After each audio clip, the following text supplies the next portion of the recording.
Bonjour, c'est Alan de Podcast Science. Une émission qui existe pour vous, grâce à vous. Si vous aimez ce que nous faisons et souhaitez nous soutenir, il suffit d'appuyer sur pause, de filer sur patreon.com/podcastscience et de faire un petit don. Oh, même un tout petit.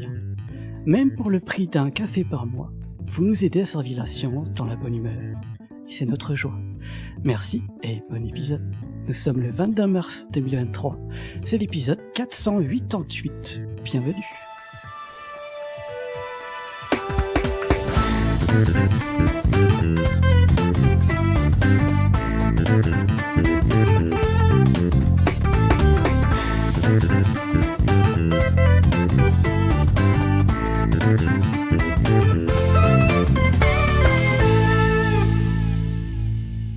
Bon, vous l'aurez peut-être compris, c'est pas Alan qui parle, j'ai pas sa belle voix radiophonique.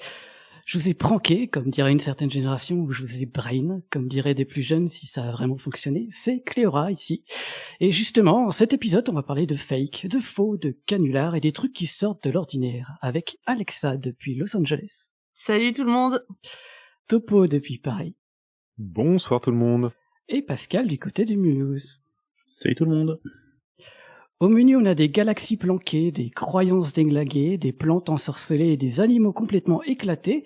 Et je vous propose justement de commencer par les animaux avec Topo. Merci Cléora, et donc je vais vous inviter aujourd'hui à vous perdre sur Internet, et comme par hasard, par mégarde, paf, vous tombez sur un site, disons le site qui s'appelle Strange Stuff and Funky Things, vous cliquez sur la bannière, et vous découvrirez alors une étrange créature à cornes, mi-lapin, mi-antilope, et qui réagira ainsi au moindre clic. Tuez-moi. Ah. Certains, parmi vous, auront peut-être reconnu une référence à l'épisode 8 de la 8e saison de South Park, où Stan atterrit dans un camp de défenseurs des animaux qui vivent en harmonie avec eux, si bien que certains réussissent à se reproduire ensemble, comme Gary l'humain et Sally l'autruche. Et Gary et Sally sont même arrivés à avoir un enfant ensemble. Tuez-moi. Voilà. Mais les vrais de vrais.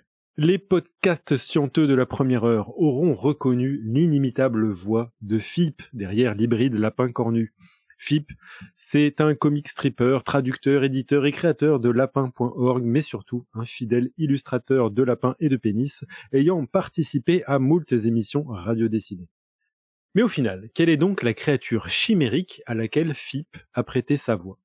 Si on cherche des références folkloriques de créatures à base de lapins et de lièvres, qui auraient donné des sortes de chimères, on a l'embarras du choix.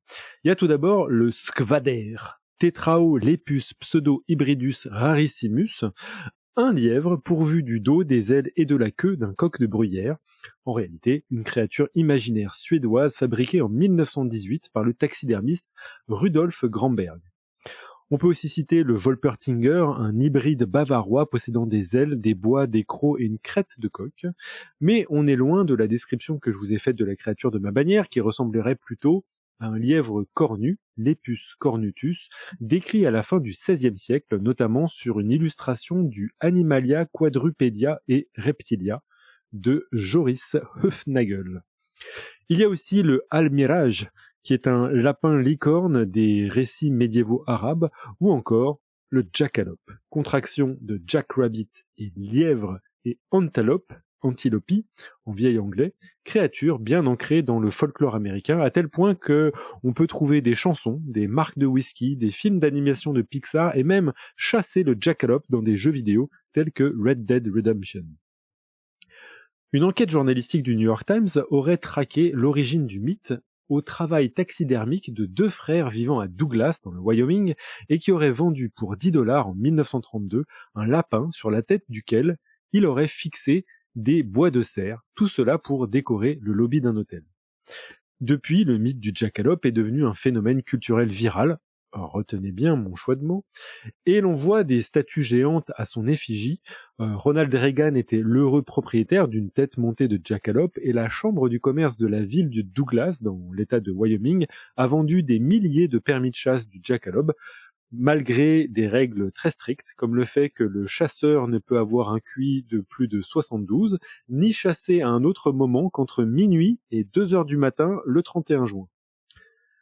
Alors en effet, ces créatures sont intelligentes et très dangereuses, elles ne s'accouplent que pendant les orages. Si vous sortez un bol de whisky la nuit, un jackalope de passage risque de le boire, et dans sa bravade d'ivrogne, il croira qu'il peut attraper des balles avec ses dents, ce qui est d'ailleurs le seul moyen pour les chasseurs de les attraper. Ils sont par ailleurs ventriloques, et si vous chantez dans les grandes prairies américaines la nuit, auprès du feu, vous pouvez entendre les jackalopes se joindre à vous pour les refrains. Bon, toutes ces anecdotes peuvent vous faire sourire, hein. Ne s'agit-il pas ici de fabuleuses histoires dignes des plus extravagants témoignages des cryptozoologues, adeptes des quêtes du Yeti, Bigfoot et autres monstres du Loch Ness. Mais comme le dit si bien Éric Buffetot, auteur de l'ouvrage À la recherche des animaux mystérieux et chercheur émérite au CNRS, contrairement à ce que peuvent croire les tenants d'un rationalisme étroit, il n'est pas interdit d'introduire une part d'imagination, voire de rêve, dans la recherche scientifique. Si le rêve demeure maîtrisé, elle n'en devient que plus créative. Cette citation, je l'ai entendue dans la magnifique chronique d'Agatha Liévin-Bazin, notre éthologue préférée, et podcasteuse sur le nid de Pi, dans sa chronique intitulée « Sur les traces du Yéti et de l'Okapi ». Agatha nous y expliquait qu'il existe quelques très rares cas de découverte, redécouverte d'espèces supposées imaginaires ou disparues. Je la cite. On peut évoquer le cas du sélacanthe, ce curieux poisson à l'allure préhistorique que les Européens n'ont d'abord découvert qu'en 1938, un peu par accident, et en pêchant un spécimen au large des Comores, et dont une deuxième espèce a été trouvée en Indonésie en 1999. Pendant longtemps, les Occidentaux ne connaissaient que des ancêtres fossiles de cet animal, alors que les pêcheurs locaux, eux, en avaient déjà vu, bien que ces animaux vivent en eau très profonde. Eh bien, figurez-vous aussi que l'okapi, ce cousin rayé de la girafe qui vit dans les sombres forêts équatoriales du Congo, a été découvert en suivant cette démarche de la cryptozoologie. L'explorateur Stanley entendit des rumeurs venant des pygmées qui évoquaient un âne mangeur de feuilles appelé Hati, puis c'est la persévérance de l'administrateur britannique colonial Sir Harry Johnston qui poursuivit l'enquête en dénichant des lanières de peau zébrée du mystérieux animal, puis une peau entière, puis des crânes. Le suspense dure jusqu'en 1901, où le zoologue britannique Lancaster déniche bel et bien un animal vivant et le baptisera Okapi Johnstoni, en hommage à l'enthousiaste gouverneur. Plus récemment, en 1993, c'est le saola, une petite antilope aux longues cornes effilées, qui a été découverte dans les hautes forêts d'altitude entre le Vietnam et le Laos, en suivant la même méthode. Donc ça, c'était pour les exemples d'Agatha, et on pourrait rajouter bien des espèces à cette liste, comme les pandas, les calamars géants, les gorilles des montagnes, mais l'exemple qui me plaît le plus, c'est peut-être celui de l'ornithorynque, décrit pour la première fois par George Shaw et publié dans The Naturalist's Miscellany en 1799. Lorsque les Européens ont rencontré l'ornithorynque pour la première fois en 1798, le capitaine John Hunter, deuxième gouverneur de la Nouvelle-Galles du Sud, a envoyé une peau et un croquis à la Grande-Bretagne, et après un examen plus approfondi, George Shaw a déclaré qu'il était impossible de ne pas avoir de doute quant à l'authenticité de l'animal, en écrivant « Ce spécimen donne naturellement l'idée d'une préparation trompeuse assemblée par des moyens artificiels. » Shaw a même passé une paire de ciseaux sur la peau séchée pour vérifier s'il n'y avait pas des points de suture. Donc il est donc important de garder en tête que certains récits fabuleux de bestioles chimériques, comme par exemple un animal mi-castor, mi-canard, c'est quand même le truc le plus improbable du monde, eh bien derrière ces histoires peuvent se cacher de véritables découvertes scientifiques. Et c'est le cas du jackalope, le fameux lapin cornu que je vous ai décrit. Qu'est-ce qu'il a filmé encore ce topo? Eh bien, en effet, la même année où les frères Herrick confectionnaient le premier jackalope taxidermié. Parallèlement, un chasseur confiait au docteur Richard Shope qu'il avait déjà observé des lapins cornus dans les grandes plaines de l'Iowa. Le docteur Shope, plutôt que de discréditer cette histoire, eh bien, il s'y est intéressé. Il s'avère qu'il travaillait justement, lui, sur des pathologies chez des lapins qui développaient des sortes de grosses verrues tumorales, car ils étaient atteints d'une papillomatose, une sorte de croissance anormale des cellules papillaires de la peau.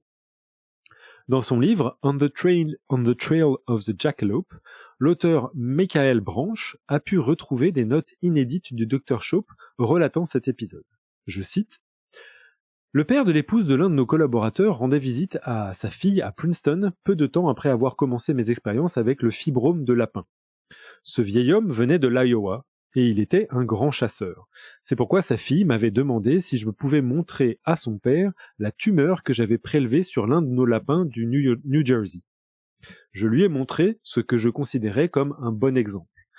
Il l'a regardé avec dédain, et il a dit que ce n'était rien comparé au genre de choses qu'ils avaient sur les lapins de l'Iowa. Il m'a dit qu'il avait tué des lapins avec des cornes sur le côté de la tête comme des bœufs du Texas, ou sur le haut du nez comme un rhinocéros. Naturellement, cette description haute en couleurs m'a intrigué, et j'ai spéculé sur la nature de ces cornes. Après une excursion infructueuse en Iowa pour chasser ces lapins cornus, le Dr. Shope s'est résolu à un autre stratagème pour récupérer des échantillons, qu'il relate ainsi. Un jeune garçon du nom de Cliff Peck chassait avec nous, et lorsqu'au bout de 4 jours j'ai dû rentrer à Princeton les mains vides, j'ai laissé une bouteille de glycérol et un billet de $5 à Cliff en lui disant que s'il me trouvait les cornes d'un de ses lapins et me les envoyait dans le glycérol, je lui donnerais 5 autres dollars. Inutile de dire que Cliff a vraiment fouillé les sous-bois à la recherche de lapins, et en l'espace d'une semaine, j'ai récupéré ma bouteille de glycérol dans laquelle se trouvaient plusieurs soi-disant cornes d'un lapin à queue blanche abattu près de Cherokee. Shope a réitéré le protocole auprès de nombreux contributeurs, entre guillemets, et s'est retrouvé avec de très nombreux spécimens. Après réception des échantillons, il a réduit les cornes en poudre qu'il a dissous dans de l'eau, puis il a filtré sa décoction à travers de la porcelaine. La porcelaine, c'est une matière qui est censée ne laisser passer que des particules nanoscopiques.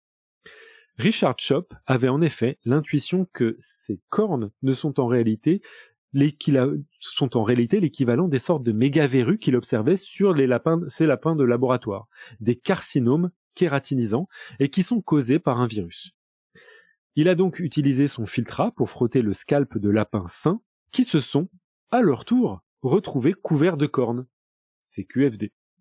De manière assez logique, le coupable fut baptisé papillomavirus. Plus you, le Dr. Shope réussit à démontrer qu'une fois que ces lapins avaient déjà contracté une papillomatose, ils devenaient résistants à des infections ultérieures, et qu'une injection du sérum de leur sang chez des lapins sains permettait de transmettre cette résistance. La suite de cette étude, reprise par Peyton Roos et Harald Zurhausen, a permis de se rendre compte que ce virus, injecté directement dans le sang des lapins, entraînait alors des cancers redoutables qui tuaient rapidement ces lapins. Roos avait déjà observé ce genre de phénomène avec un autre virus, chez le poulet, et devint convaincu que les virus pouvaient bel et bien causer des cancers. En le prouvant, ensuite à maintes reprises, il fut honoré, ainsi que ses collègues, par un prix Nobel de médecine en 1966. Le mythe du jackalope aura donc inspiré Shope pour percer le secret viral des mystérieuses excroissances de lapins malades, ouvert la voie des travaux qui seront nobélisés et amené au développement du vaccin contre le virus du papillome humain, le VPH, ou HPV si vous voulez, un premier vaccin anti-cancer. Pas rien quand on sait que ce vaccin peut prévenir plus de 90% des cancers causés par le VPH, y compris les cancers du col de l'utérus, de la vulve, du vagin, du pénis, de l'anus, de la bouche, des amygdales ou de la gorge.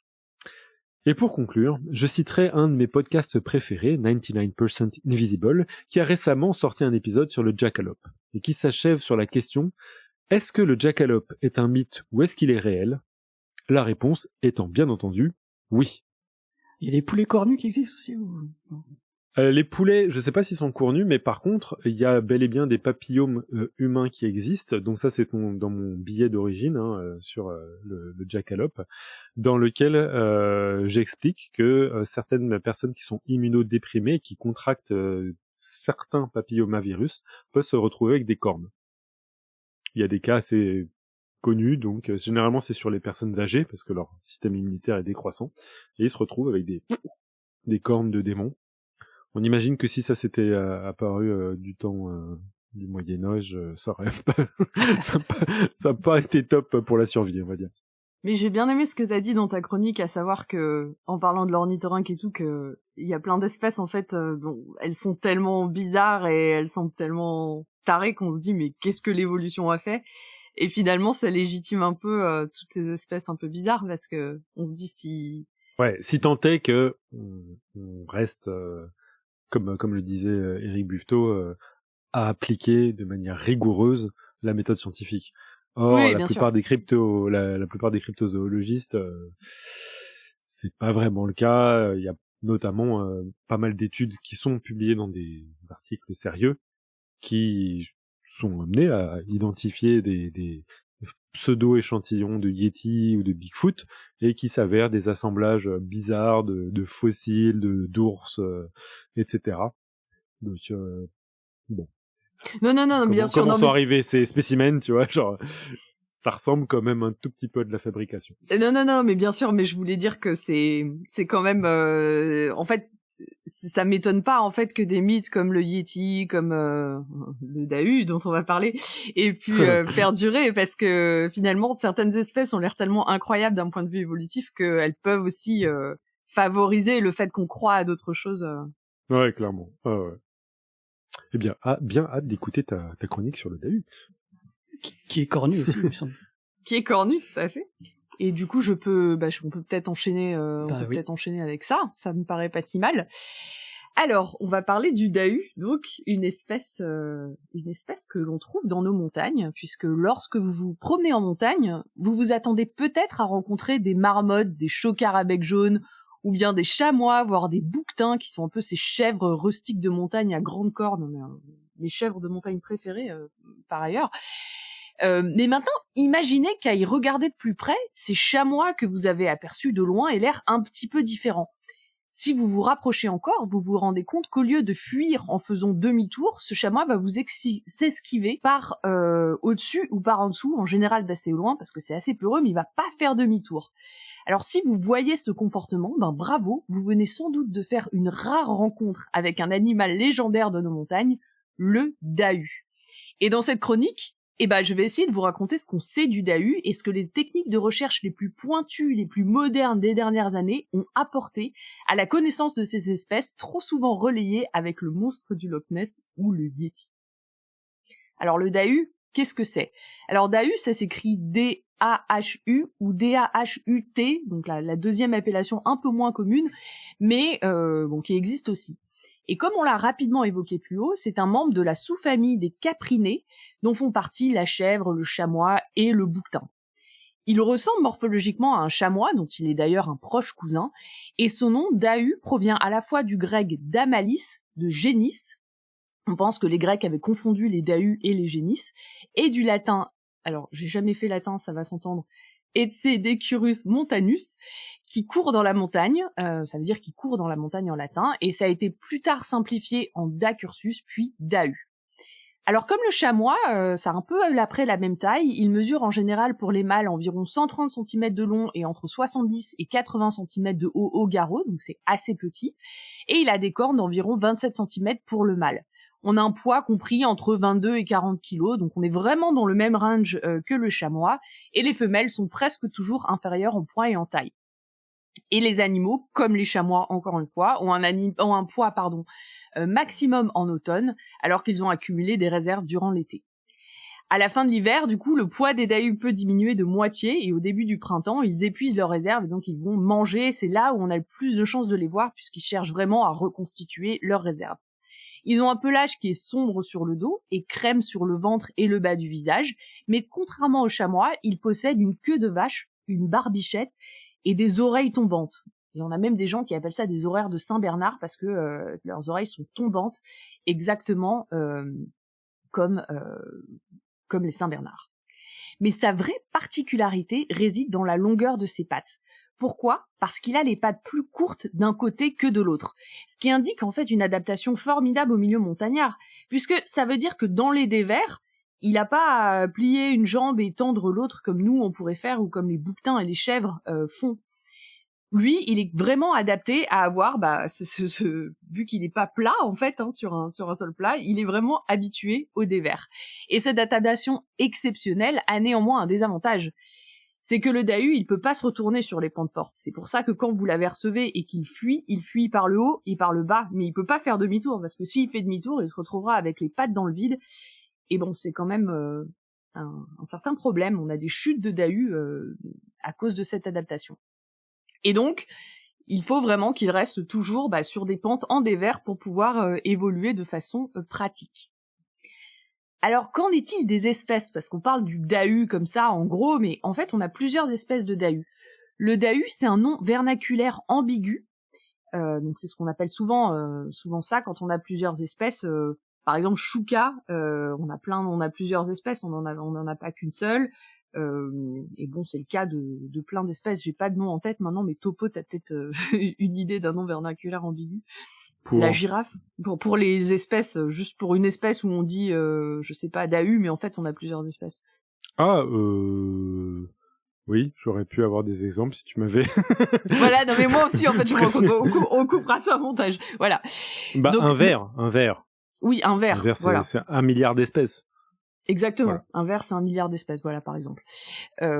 Et donc, le dahu, c'est un nom vernaculaire ambigu parce qu'on a plusieurs espèces. Alors, le plus connu, c'est le dahu commun, celui qui a les pattes gauche ou droite plus courtes, et donc qui évolue sur les dévers assez facilement. Il existe 2 sous-espèces, l'espèce dextre et l'espèce sénestre. Alors, l'espèce dextre, c'est celle qui tourne dans le sens des aiguilles d'une montre, et donc elle a les pattes droites plus courtes, et l'espèce sénestre, elle tourne dans l'autre sens, et elle a les pattes gauche plus courtes. Ces 2 espèces coexistent sans qu'on sache vraiment bien leurs proportions, car le dahu est une espèce extrêmement furtive, ce qui fait que l'apercevoir, en fait, est une réelle chance. Donc on espère que vous avez eu cette chance, vous, nos auditeurs. Et c'est aussi pour la raison pour laquelle ce groupe d'espèces est si mystérieux, parce qu'on a très très peu de témoignages à la fois visuels, mais également de photographies, de peintures, etc. Néanmoins, on peut s'appuyer sur des gravures anciennes, des images d'archives, des témoignages et des photographies pour en savoir un peu plus, et évidemment des témoignages visuels plus récents. Alors le dahu a d'abord été découvert en France et en Suisse dans les Alpes, et ça on le sait parce qu'on a des témoignages très anciens, et même on l'a aussi d'abord, il me semble, les premières observations datent d'observations dans le Var, puisque dans des grottes préhistoriques comme la grotte du Diou, on a retrouvé des peintures de dahu datant du Paléolithique moyen. On en a aussi retrouvé dans des peintures gallo-romaines, des petits animaux qu'on a identifiés comme le dahu, et on retrouve des témoignages datant du XVIe siècle, dans certains récits de voyage, et plus récemment, on trouve aussi dans des récits d'ascension dans les Alpes de Horace Bénédicte de Saussure et Jacques Balmat, qui sont les premiers à avoir fait l'ascension du Mont Blanc, qui auraient découvert au cours de leurs ascensions dans les Alpes des nids de dahu, avec des petits dahus qui les regardaient. Ils en ont jamais vraiment parlé dans leurs livres parce que personne n'y croyait, donc ils se sont dit que ça allait vraiment les décrédibiliser de raconter ça dans leurs récits de voyage. Mais on a trouvé des archives, notamment au musée de Chamonix, qui en fait relatent ces découvertes. En réalité, on a le dahu aussi dans d'autres parties du monde apparemment, sous d'autres noms. Alors on l'appelle le tamaru dans le Languedoc, le daru dans les Vosges, ou le hodag aux États-Unis. Il aurait également été observé en Afrique du Nord, et dans le désert, on a des dahus aussi qui ont été observés donc dans le désert d'Afrique du Nord, au niveau des dunes. En 1862, on a un professeur de l'université de Genève qui a abondamment décrit les espèces et leur anatomie à partir d'observations, et la première photo de dahu date de 1908. C'est un paysan du Val d'Arly qui a été pris en photo, et derrière, très furtivement, on voit un dahu. La photo est un peu ancienne, mais on arrive quand même à bien le reconnaître. Depuis le XXe siècle, on a bien plus de témoignages, et les scientifiques se sont progressivement intéressés à cette espèce méconnue et pourtant fascinante, étant donné qu'on avait de plus en plus de témoignages et de photos de dahu. Alors comme je l'ai dit un peu plus haut, on n'a pas une, mais plusieurs espèces de dahu. Et l'espèce la plus commune est l'espèce qui a les pattes plus courtes d'un côté que de l'autre, mais on a d'autres espèces. Même si l'espèce du dahu commun, c'est les plus abondantes. Et en fait, ces 10 dernières années, avec l'ADN, on a pu réaliser des avancées majeures dans l'étude de leur évolution parce qu'on a obtenu le génome du dahu commun. Comment on a fait ça? En fait, le dahu, parfois, il se frotte contre les arbres, ou il s'arrache des poils, il laisse des petits bouts de peau un peu partout. Et grâce à ça, on a pu extraire de l'ADN et faire un génome qui est plutôt bien annoté d'ailleurs, de dahu, et du dahu commun, ce qui nous a permis de le replacer dans l'arbre des caprinés. Et on s'est rendu compte, notamment, on a pu trancher pour savoir si cette espèce était plus proche du chamois ou du bouquetin. Donc on a réalisé qu'en fait, il était beaucoup plus proche du chamois, mais ça nous a aussi permis d'étudier les 2 sous-espèces de Dahu. On pense que ces 2 sous-espèces sont en fait des espèces différentes qui ne sont pas interfertiles. Pourquoi ? Parce qu'on a pu différencier les génomes dextres et sénestres d'individus connus. On les a appâtés avec de la nourriture et on a caché dans la nourriture des boules de coton qui sont fixées. Du coup, ils ont pu mâchonner ces boules de coton. Et un peu comme vous, si vous récupérez de l'ADN dans votre joue, on a pu récupérer l'ADN de Dahu. On a aussi mis des petits pièges un peu à proximité pour racler un peu leur peau et pouvoir faire les génomes de ces 2 sous-espèces. On s'est rendu compte que ces génomes étaient bien différents entre les génomes dextres et sénestres et qu'en fait, on n'avait pas vraiment eu brassage génétique entre les 2 populations depuis 3 millions d'années. Si vous vous souvenez, on a parlé de ça pour les populations d'orques dans l'émission 475, où on s'est rendu compte qu'en regardant l'ADN des orques transients et des orques des îles de Vancouver, on n'avait pas de brassage génétique. Là, c'est la même chose. On a vraiment des populations qui sont bien séparées.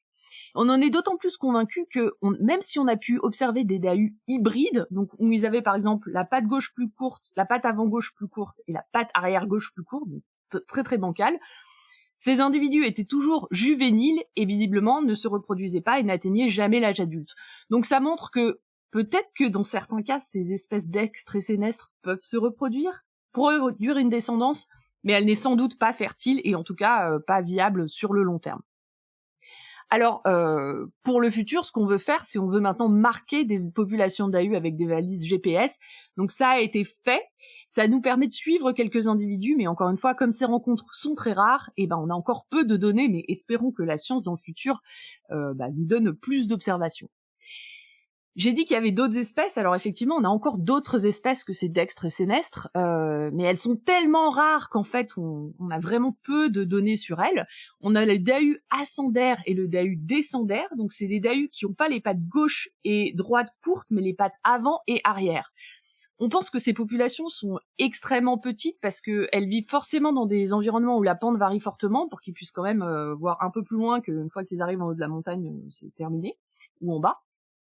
Et c'est une adaptation qui est extrêmement particulière à un milieu donné, un peu comme on pense aux pandas qui mangent que leur bambou, là, c'est quand même assez limité. Et donc on pense que le Dahu, c'est pareil, ces Dahus ascendaires et descendaires sont assez limités en population. Néanmoins, on a pu en savoir un peu plus sur eux grâce à les nouvelles techniques telles que l'eDNA, donc c'est le DNA, l'ADN environnemental, qui permet de séquencer l'ADN présent dans l'air. Et donc ça, c'est des techniques qu'on utilise notamment au Belize pour étudier les populations de chauves-souris. Et donc grâce à ça, on a pu trouver de l'ADN de Dahus ascendaires et descendaires dans l'air. Et donc grâce à ça, c'est vraiment tout balbutiant, on espère en savoir un peu plus sur leur évolution et leur répartition. On a aussi d'autres espèces encore plus anecdotiques, telles que le Darou des Vosges. Donc c'est un Dahu, pareil, avec des pattes plus courtes à droite ou à gauche, mais également des cornes plus courtes à droite ou à gauche. On pense que c'est une adaptation au fait que on ait beaucoup de sapins dans cette zone, donc du coup ça leur permet de rester bien cachés sous les sapins. On a aussi des espèces comme le Dahu des marais ou le Dahu des canaux, dont la dissymétrie des pattes leur permet d'évoluer beaucoup plus facilement sur les bords des canals et des canaux, pardon, et dont l'existence est discutée. On a le Dahu Méhari ou Dahu du désert, dont on a retrouvé des ossements extrêmement incomplets dans le sable des dunes et qui est considéré comme un animal magique par les populations locales, ou le Dahu chevelu du Rhône. On a aussi une espèce fossile qu'on retrouve, le Brontodahu, qui est daté du début de l'ère tertiaire et qui a été étudié par le grand dahutologue du 19e siècle, Henri Ancor, qui possédait une fourrure dense, pas le dahuologue, mais le Dahu, et qui faisait 5 mètres au garrot, donc qui était très très grand. Finalement, du fait de la variation de longueur de ses pattes, le Dahu est un organisme de choix pour les biologistes de l'Evo-Devo, la biologie évolutive du développement, qui a été abondamment abordée dans ce podcast par Topo et un petit peu aussi par moi. Et notamment, c'est un organisme de choix pour comprendre les gènes qui contrôlent la longueur des pattes, puisqu'ici, l'évolution a fait varier la longueur des pattes des Dahus tout en gardant leur organisation. En d'autres termes, d'un point de vue développemental, on peut utiliser cette espèce pour essayer de comprendre le contrôle de la longueur des pattes entre la droite et la gauche, l'avant et l'arrière, etc., etc. Et on a des études qui ont été faites en utilisant le génome du Dahu commun. Alors comment? Les scientifiques ont couplé des études du génome avec des expériences chez la souris. Ils ont remplacé les gènes TBX4 et 5, dont on sait qu'ils contrôlent la longueur des pattes et aussi leur identité, par les gènes TBX4 et 5 de DAU chez la souris. Donc ils ont fait des souris transgéniques et boum, magnifique, les souris transgéniques ont également des pattes de longueur différente. Donc il semble que chez le DAU, on aurait une variation dans les gènes TBX4 et 5 qui permettrait d'expliquer la variation de longueur des pattes. Comme ce phénotype est imparfait, on reproduit pas totalement ce qu'on voit chez le DAU, on pense qu'il y a d'autres facteurs qui sont impliqués, comme PRX1, qui contrôle la longueur des membres chez la chauve-souris, et en fait on trouve une mutation du gène PRX1 dans le génome du DAU, donc bon voilà, il y a plein de choses à faire encore, et ces hypothèses ont été confirmées par la découverte d'un rare embryon de DAU retrouvé dans la nature, sans doute dû à une fausse couche de DAU sur lesquelles on a pu faire du RNA-seq et suivre l'expression des gènes par hybridation in situ qui ont confirmé ces variations qu'on trouve à l'échelle évolutive. Alors d'autres recherches sont bien sûr à l'étude pour déterminer ces évaluations. On a très peu de squelettes de DAU, donc c'est un peu dur d'étudier ça. Mais espérons que plus tard dans le futur, on ait le DAU comme objet d'Evo qui nous permette de poser toutes ces questions. Alors que conclure de tout ça? Évidemment, le DAU malheureusement n'existe pas. Ne prenez pas toute cette chronique sérieusement de A à Z. C'est un animal légendaire, mais qui pourrait exister. Néanmoins, ce que j'ai raconté sur les techniques qu'on utilise dans cette chronique sont tout à fait vraies. L'étude des génomes qui nous permet d'étudier les populations, c'est des choses qu'on fait de façon courante dans la nature, notamment pour les orques, pour les chauves-souris, pour plein d'autres espèces.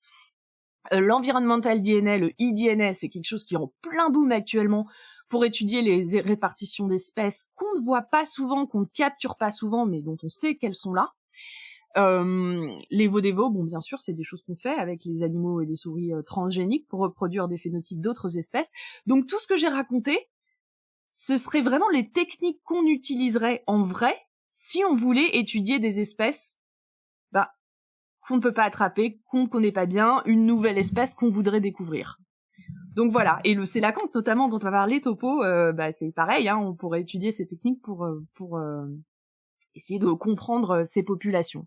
Néanmoins, je me suis appuyée sur de la littérature, le DAU intégral que je montre ici à Topo, Cléora et Pascal, qui est un album sur le DAU, dont d'ailleurs j'ai les espèces de DAU, je les ai prises de là, qui est très drôle. Donc il y a un tome 1, Légende vivante des montagnes, et tome 2, Encyclopédie complémentaire. Je conseille pour les enfants, pour les adultes, c'est rigolo, c'est bien illustré, c'est super.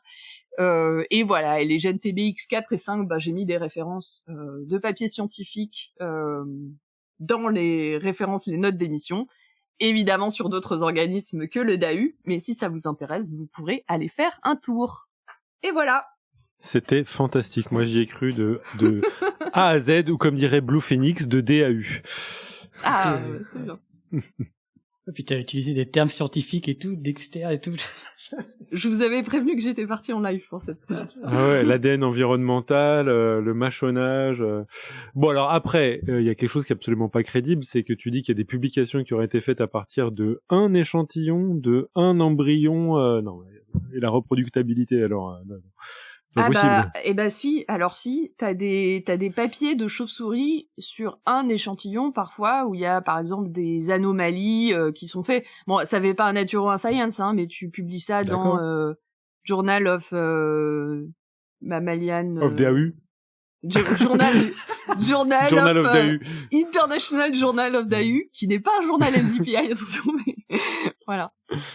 Donc si tu peux publier, tu peux publier des choses sur, si le papier auquel je pense, en fait, il y a un fœtus de chauve-souris qui avait été trouvé, une chauve-souris gestante d'une espèce qui normalement n'a pas de jumeaux, où là t'avais des jumeaux. Mm-hmm.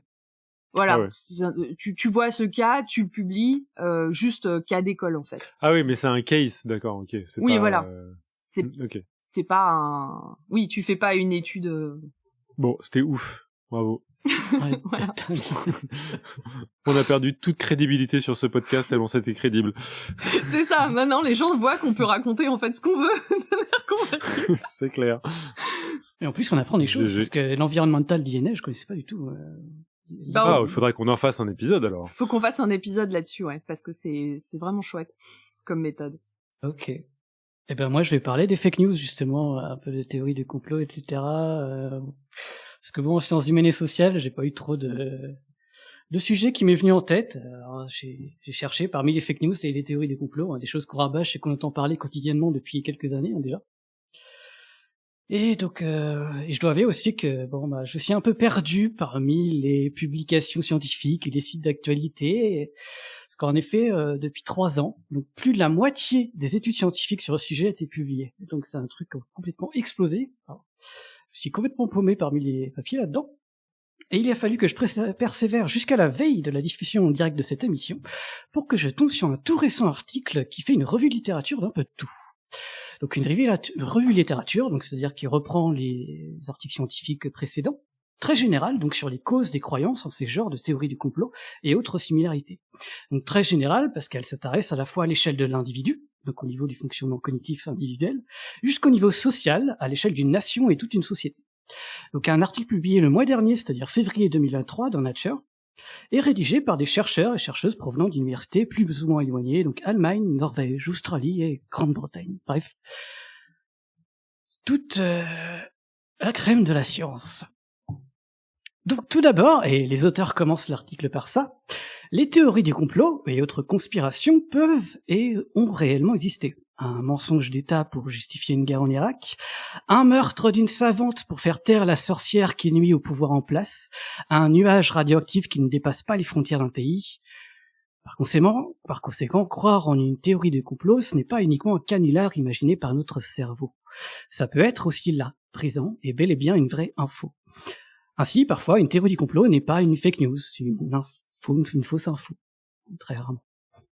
Inversement, toute fake news n'est pas une théorie du complot. Et là, c'est le point de définition pour se mettre d'accord sur les termes. L'expression fake news ne différencie pas les théories du complot de la mésinformation, de la désinformation. Une fake news est littéralement donc une fausse information. Mais pourquoi est-elle fausse? Est-elle fausse par erreur, par croyance ou délibérément? Donc si l'information est fausse par erreur, on parle de mésinformation. Et si l'information est fausse délibérément, donc fait exprès, on parle de désinformation. Donc juste pour illustrer, parce que je me suis un peu amusé, si l'auteur d'un billet d'un blog, comme par exemple Topo, affirme que j'ai fait pipi dans mon lit juste pour me décrédibiliser, alors qu'il sait pertinemment que c'est faux, c'est une désinformation. Si en revanche je lis un article d'un site d'actualité affirmant que les antennes 5G engendrent davantage de pipi dans son lit, en sourçant une étude scientifique comprise de travers, c'est une mésinformation. Par extrapolation, Je tiens à dire que je n'ai jamais écrit ce billet. Par contre, C'est de l'indésinformation. Par contre, sur les jackalopops, sur les petits lapins, d'accord. Donc une mésinformation, c'est quelque chose qui est un peu pris de travers. Donc par extrapolation, on pourrait presque dire qu'une mésinformation peut parfois tout simplement être un titre racoleur d'un article. Mais que dans l'article, on se rend compte, c'est pas totalement ça. Mais on ne parle pas de théorie du complot, ou de conspiration, bien sûr. Pour parler de théorie du complot, il y a derrière l'objectif d'argumenter que des événements ont été planifiés par un groupe de personnes de manière cachée. Sont alors associés ensemble, à la chaîne, tout un tas d'observations prises ici et là. Très souvent également, donc je cite les auteurs, les croyances complotistes contribuent à accélérer et à consolider la méfiance et l'anxiété à l'égard des institutions établies, y compris le gouvernement. Alors comment on en arrive là? Et pourquoi est-ce aussi présent chez nous et les gens? Toutes ces fake news, toutes ces théories de complot. C'est à ce genre de questions que tente de répondre la revue littérature. Alors tout d'abord, il faut savoir que personne n'est infaillible à toute croyance. Qui n'a pas cru au Père Noël étant enfant? Qui n'a pas cru un jour que les chauves-souris se nourrissaient toutes de sang? Qui n'a pas cru un jour que les végétaux étaient inintéressants? Nos cerveaux sont câblés d'une certaine manière au point qu'on ait des illusions, des biais cognitifs et des préjugés au quotidien. Donc, quelques exemples, la pareidolie est l'illusion de voir des visages dans de vagues formes, dans des rochers ou dans des nuages. Le biais de confirmation est le fait de ne voir et se concentrer uniquement sur ce qui confirme ce que l'on croit et l'on pense. Ou encore la dite illusion des séries et le fait de voir des coïncidences dans des faits aléatoires. Bref, il y en a tout un tas de biais de genre et d'illusions. Et tout le monde les a. Un biais cognitif, donc, c'est là, en nous, malgré nous, comme si c'était génétique, si vous voulez. On est né et formé comme ça. Mais, comme les gènes, justement, encore faut-il que le cadre socio-environnemental, pour que ces biais soient... Enfin, encore faut-il que le cadre socio-environnemental soit là pour que ces biais soient exprimés, en fait. À l'échelle d'une société, plusieurs facteurs sont discutés, justement, pour exprimer le plus grandement ces biais cognitifs. Et 2 sont nettement identifiés, parmi diverses corrélations, etc. Pour le pire cadre socio-environnemental qui fait grandir les croyances complotistes, est une société présentant de la corruption, et ou une société économique bancale avec un futur incertain. Donc c'est les 2 grands points où on a de grands indices comme quoi on aurait des corrélations, voire même une causalité qui engendrerait plus de croyances complotistes. Donc une corruption et une santé économique bancale de la société. Donc par exemple des crises économiques qui se répètent, des dettes qui s'entassent les unes sur les autres, des revenus qui baissent pendant que le coût de la vie ne fait qu'augmenter. Voilà un cadre socio-environnemental idéal pour exprimer toute la splendeur des multiples biais cognitifs et se prendre de plein fouet les croyances complotistes. Magouille et économie malade. Voilà les 2 facteurs sur lesquels on est à peu près sûr que ça influence l'émergence des théories des complots. D'autres facteurs sont suspectés et corrélés, donc il y en a énormément qui sont cités dans l'article, comme par exemple un échiquier politique flou, quand l'autoritarisme n'est plus associé qu'aux extrêmes, mais aussi un peu partout dans les partis politiques. Ou encore des fortes inégalités entre les individus, où certains s'enrichissent toujours plus, pendant que d'autres ne savent plus comment se soigner. Cette distinction entre une élite riche et d'une part et d'autre part l'ordinaire peuple qui est pauvre, en gros, c'est d'ailleurs une des premières marches d'une multiple théorie de complot, qui peut être vraie d'ailleurs. Ça, je vais pas en parler. En termes d'actualité politique, on parle d'ailleurs de populisme, c'est-à-dire que d'ailleurs, d'un côté on a une élite riche et de l'autre on a l'ordinaire peuple. Le manque de confiance à cette élite classe politique, entre guillemets, va de pair au point que la stratégie des politiques est complètement renversée, en gros. Au lieu de représenter le système politique, certains politiques prennent la stratégie, aujourd'hui, de représenter comme quoi ils se disent anti-système. Comme si ils n'ont pas confiance sur le système politique en place. On a eu, par exemple, donc, il y a pas longtemps, la caricature de Trump aux États-Unis, se disant contre le système, alors que bon, il est un des plus riches et on est bien nourri par ce même système qui le remet en question. En France, on a eu aussi François Hollande qui se disait ennemi de la finance, anti-système, ou encore Marine Le Pen qui se disait aussi anti-système, anti-UMPS machin. Et puis on a notre fameux Emmanuel Macron qui se disait, et se dit toujours, anti-système dichotomique gauche-droite politique. C'est un peu à la mode en ce moment. De fait, une théorie du complot n'est pas isolément d'un cerveau. Il faut un contexte social, voire environnemental, pour qu'elle puisse naître et grandir au point de pulluler sur les réseaux sociaux. Pire encore, on a même plusieurs groupes, communautés et partis politiques qui enrichissent ces théories du complot.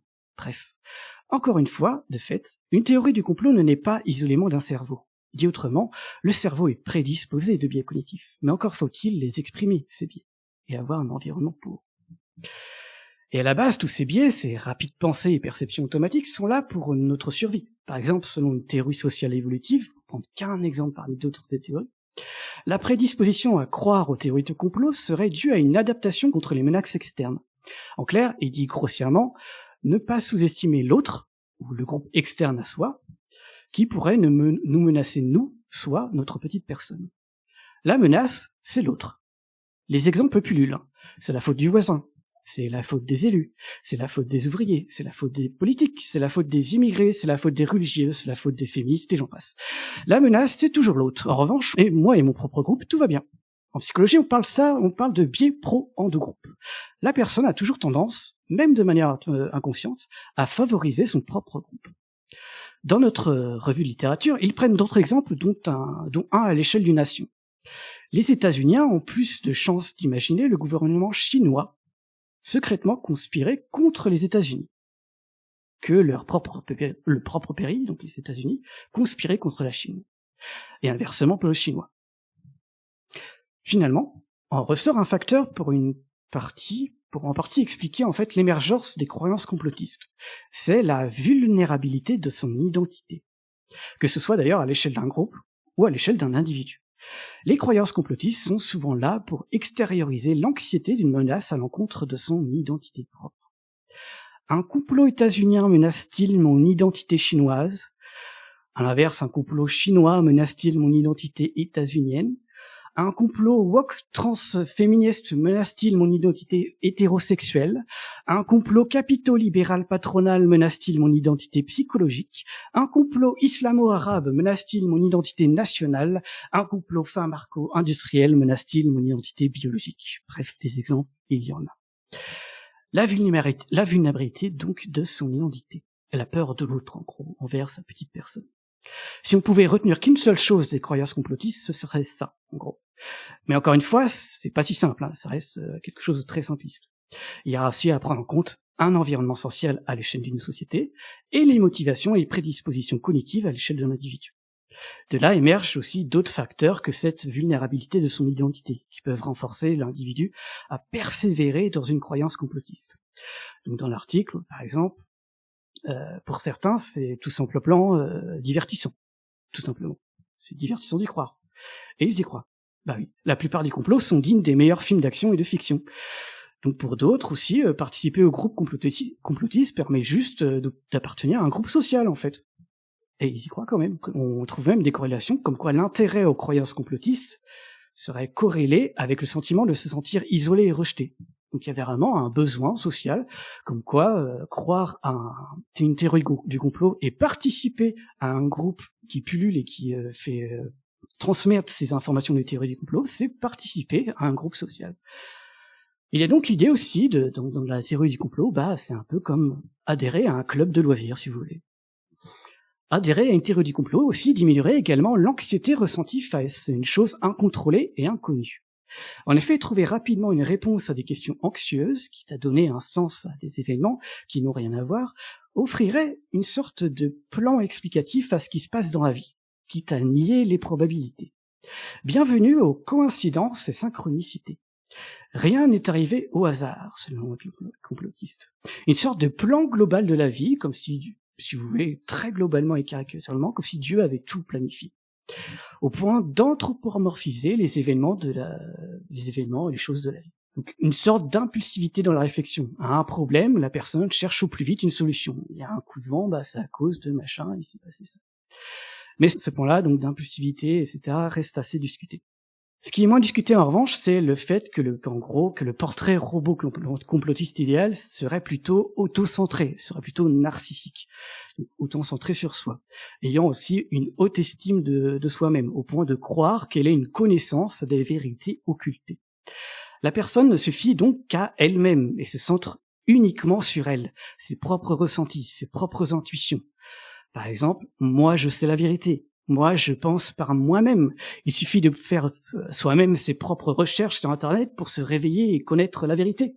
Or, c'est en pensant par soi-même, et en pensant son jugement et ses pensées infaillibles, qu'on tombe les deux pieds dans nos biais cognitifs dont on a parlé. La boucle est bouclée.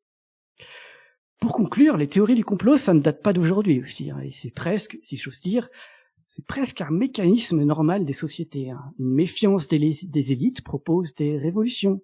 Une méfiance des puissants industriels propose des lois sociales et des conditions. Reste à ne pas être dans l'extrême et de tomber dans la paranoïa de la post-vérité, quand on peut en parler ici et là. La post-vérité, c'est ça, c'est-à-dire où on ne peut même plus faire confiance à toute personne ou papier scientifique affirmant décrire l'objectivité, et qu'on se centre uniquement sur ses propres ressentis, intuitions et pensées pour aborder le monde et raisonner. Bref, tout est une question d'intensité, encore une fois. Et si l'engagement d'une personne est trop intense au point d'être endoctriné, pour contrer ses croyances complotistes, rien ne sert de raisonner, même par du factuel. C'est en tout cas ce qu'affirme la revue Littérature. Raisonner rationnellement pour contrer, avec des arguments, pour contrer les croyances d'une personne endoctrinée, ne fait avancer aucunement. Enfin, ça fait avancer rien. Parce que les croyances de la personne ne sont pas basées sur des croyances rationnelles. La seule chose qui fonctionnerait pour lutter contre les idées, selon la revue Littérature, pour lutter contre les idées de conspiration, donc, serait la prévention. C'est-à-dire que, au lieu de débunker, si je les cite, le mieux, ce serait de pré-bunker, comme ils l'écrivent. En bref, proposer en amont un meilleur enseignement à la pensée critique, pourrait-on dire, certainement. Voilà, c'était ma petite chronique sur les théories du complot et une sacrée revue de littérature. Je sais pas si les remarques. Je sais pas si c'est très scientifique selon vous aussi. C'était engagé. Après, souvent dans les théories du complot, enfin, c'est drôle parce que je sais pas si ça fait ça Topo aussi, mais pour préparer ma chronique, c'est beaucoup plus facile en fait d'inventer des trucs que d'avoir à vraiment tu vois. Mais je n'ai rien inventé, enfin, qu'est-ce que tu n'as rien racontes inventé. Non, mais tu vois, et en fait, les théories du complot, elles sont aussi souvent beaucoup plus simples que les théories les théories scientifiques, et c'est aussi pour ça que apporter, enfin là tu l'as bien dit d'ailleurs, t'apportes des réponses claires et simples à des phénomènes qui sont complexes souvent, et ça fait un phénomène d'appartenance, et je trouve que c'est vraiment quelque chose aussi qui rend ça d'autant plus difficile à contrer, et l'endoctrinement des gens plus facile. En tout cas, j'ai pas vu de questions @ps sur la chatroom. Ok. En tout cas, merci à tous pour vos petites chroniques. On va passer à la citation. Je sais pas si l'un de vous veut lire la citation, parce que vient d'Albert Einstein, et elle est très compliquée à lire. Alors, ouais, moi je suis fan. Ah, donc c'est Albert Einstein, une citation de 1935. Lorsqu'une mandragore remplit un lapin, un dahu pousse sur les étoiles. Et comme on dit chez les jeunes, ça fait réfléchir. Moi, je trouve ça très poétique aussi. Ouais, j'essayais de trouver un truc. Ça lui ressemble beaucoup. À mon avis, il a cité ça pour trouver quelque chose en expérience de pensée pour trouver la vitesse de la lumière, un truc comme ça, je pense. Ouais. Clairement. En tout cas, je n'ai qu'une chose à dire, comme par hasard. Comme par hasard.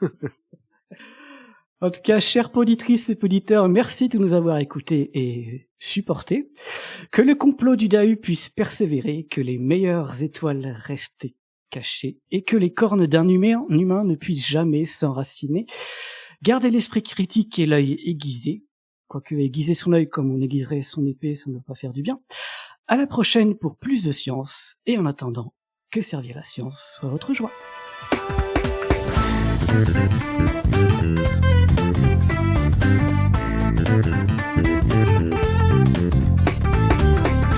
Thank you.